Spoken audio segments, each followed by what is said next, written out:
Hi, my name is Ryan, and you are watching a book review.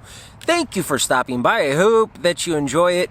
You know, not all authors are for everyone, but for me, the best author, without a doubt, that I've discovered in my very short career of reading is D.H. Lawrence, and this is The Rainbow. This is one of his more famous novels. He's best known for Sons and Lovers, which I did a review for previously. This one, The Rainbow, and the sequel to this, which I have not read, Women in Love. That will be next. But before I start reading that, I thought I would talk about The Rainbow while it's still fresh in my mind. I finished it yesterday. And I'm going to talk about it for a couple of reasons. One, just to let anyone who stumbles upon this video know what an amazing book it is, and what an amazing author D.H. Lawrence is. So the reason I like D.H. Lawrence more than most other authors is that D.H. Lawrence is so, and I'm not trying to exaggerate, guys. I mean, I'm not exaggerating. This is, even in the opinion of the esteemed author Aldous Huxley, who you might have heard of, the author of A Brave New World. Aldous Huxley was friends with D.H. Lawrence, and for Aldous Huxley, there were very few authors as psychologically precise as D.H. Lawrence, and I have to agree. Now, what do I mean by that, or what did Aldous Huxley mean by that?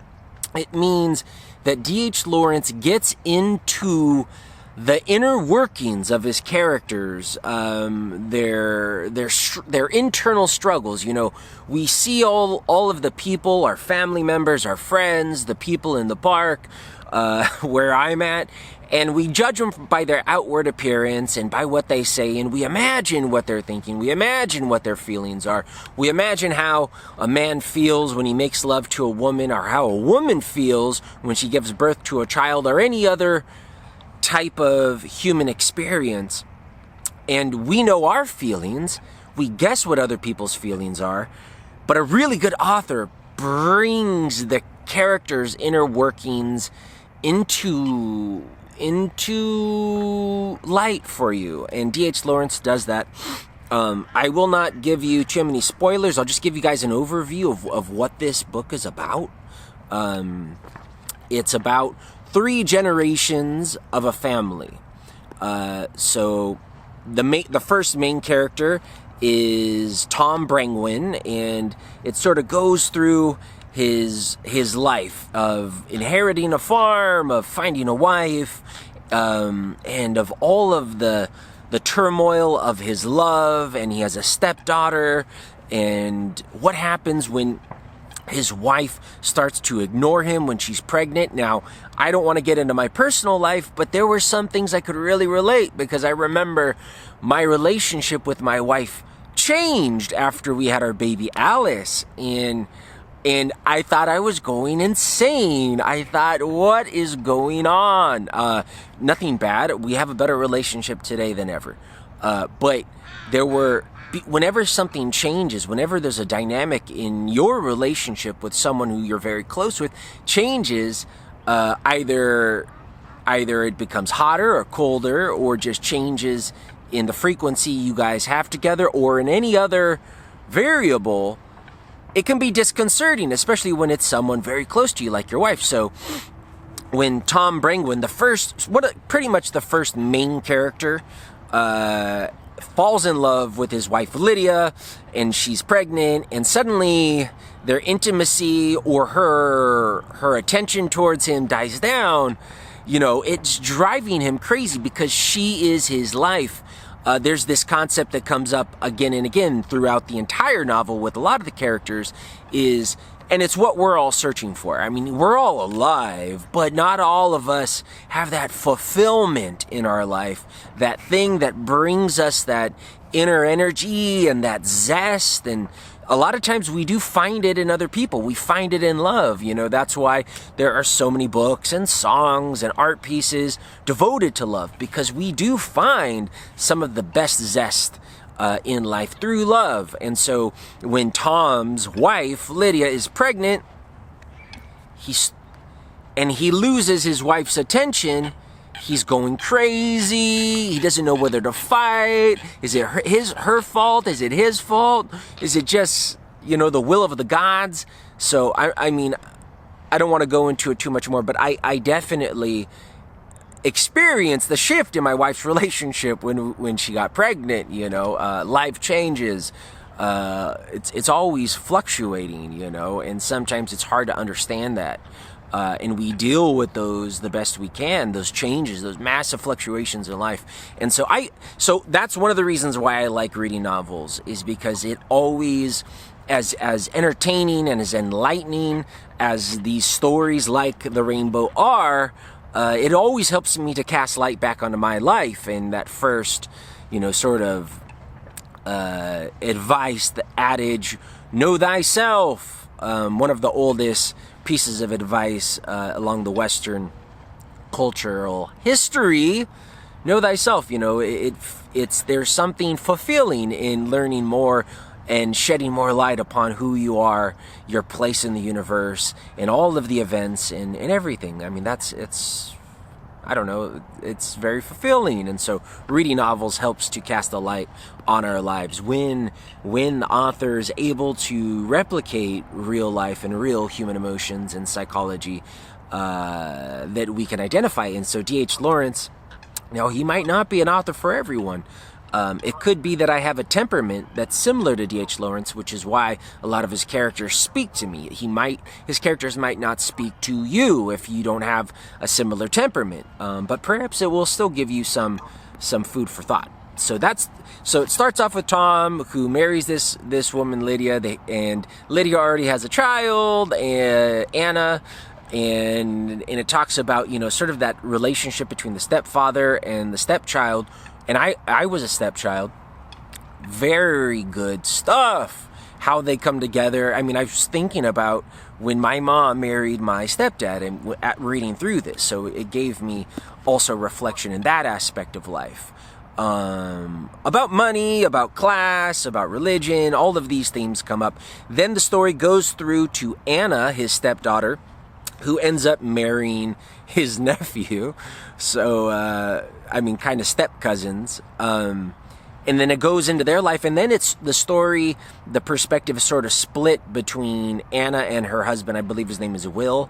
And their love affair and their differences. And although every romance shares similarities, there are a lot of peculiar differences based on the idiosyncrasies that each and every one of us has as part of our unique nature.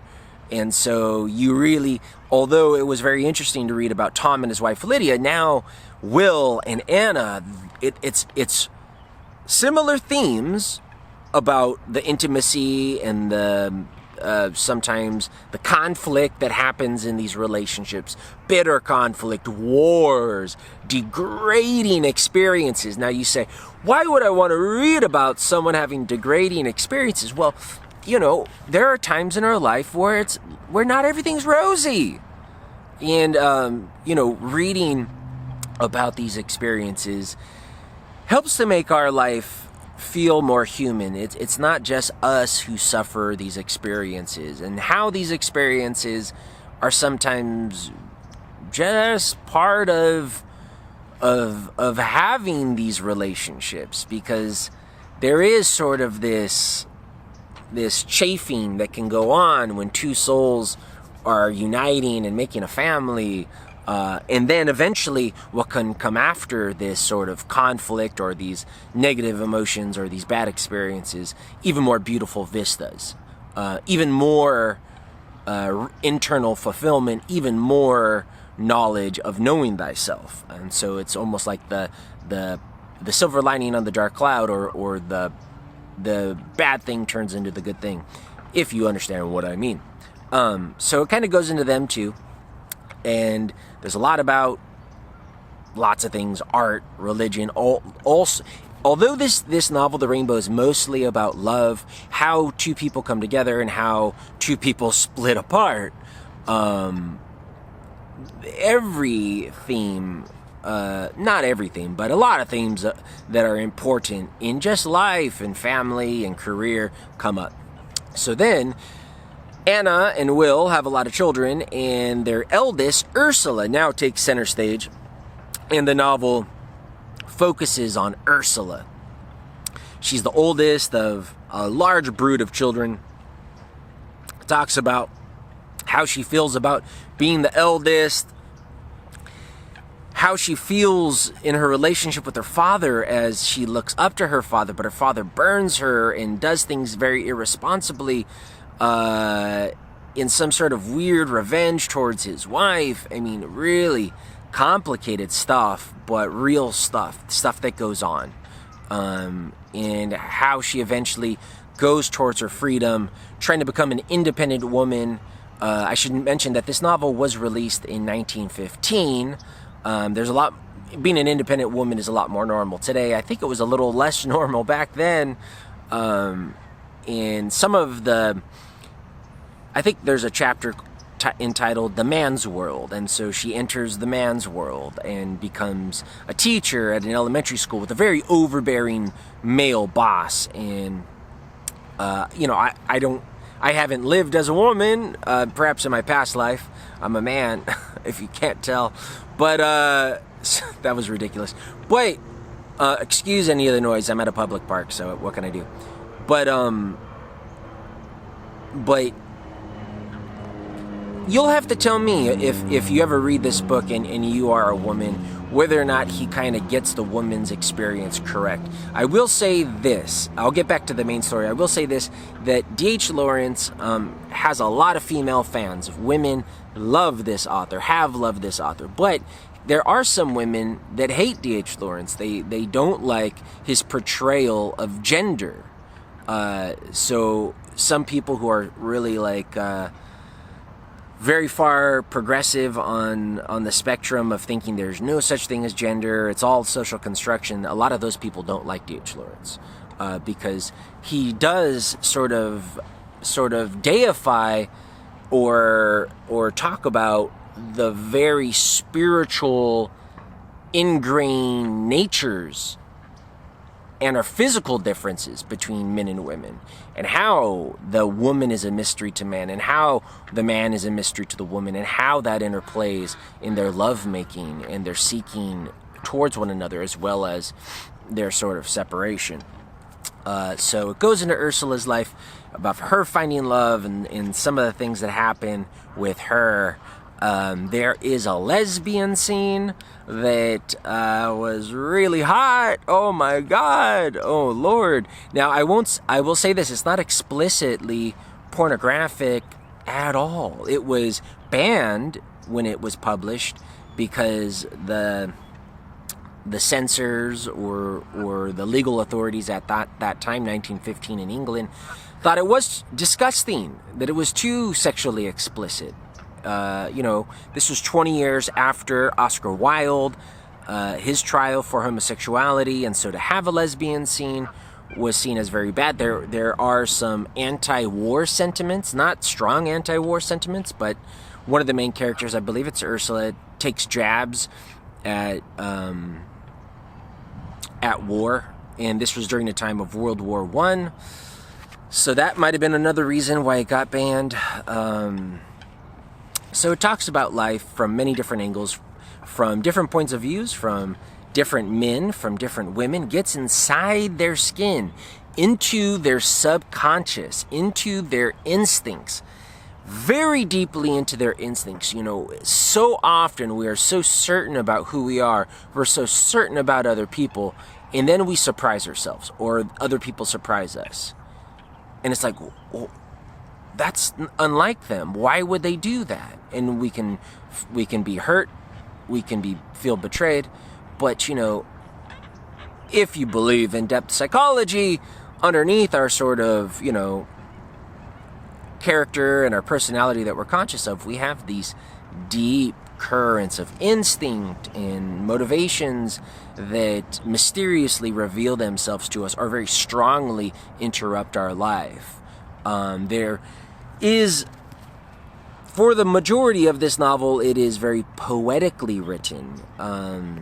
So there is a lot of flowery language, talking about the daffodils at sunset upon the knoll as the sun was just coming down, that kind of stuff, which can turn a lot of people off and does tend to turn me off a lot. However, it has such a beautiful cadence and rich emotion and meaning that my foot was falling asleep, that I got enraptured, I got pulled in, you know. I don't know, it's not the most masculine book, but it's very flowery and very feminine, but it's beautiful, it's delicious, it's luscious. It's The Rainbow by D.H. Lawrence, published in 1915, and the sequel, Women in Love, I have on my bookshelf. I have not read it. It continues the story of Ursula, as well as her sister.